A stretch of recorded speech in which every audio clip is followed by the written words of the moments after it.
呢個就係個 Stock OM 個 interface summary 呢度，上邊呢度可以加減日子。例如我哋而家撳上去呢度10月3號嘅，撳個 date，咁呢度咧裏邊就會係抄咗10月3號嘅日子落去㗎啦。跟住呢度裏邊全部就係唔同嘅 stock code。咁譬如我哋而家睇700咁樣，700一撳，700一撳咧，佢就會出晒所有嘅股票嘅月份嘅數據喺度。咁個 summary 咧就係喺 format 呢度。format 呢度咧就係有剛才我俾你裏邊嘅咁多個月份嘅透視啦，同埋呢個總數。咁可以揀唔同嘅股票啦，譬如我哋揀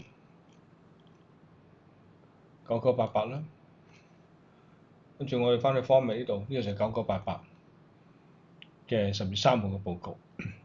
再翻轉頭，如果我哋想睇10月6號嘅，咁撳10月6號，跟住我哋再撳一撳9988，咁跟住再翻去呢個 format 咧，就會見到9988 10月6號嘅部署啦。咁咧我哋可以咧就係先做我呢度咧裏邊咧仲有個 file 嘅。咁呢個 file 咧裏邊咧就係有一個咁嘅結構。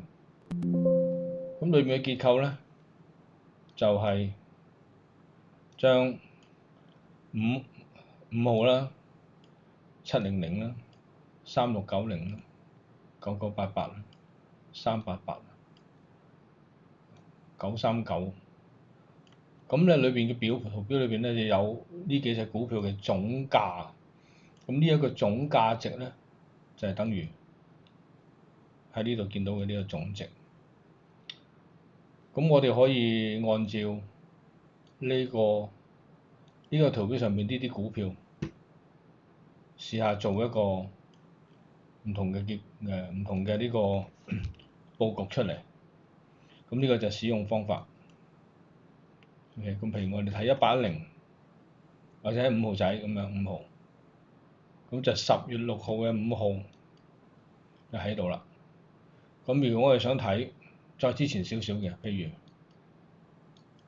10月1號冇10月1號，咁譬如我睇冇就係咁多日嘅，呢個月係2號咁樣，呢個撳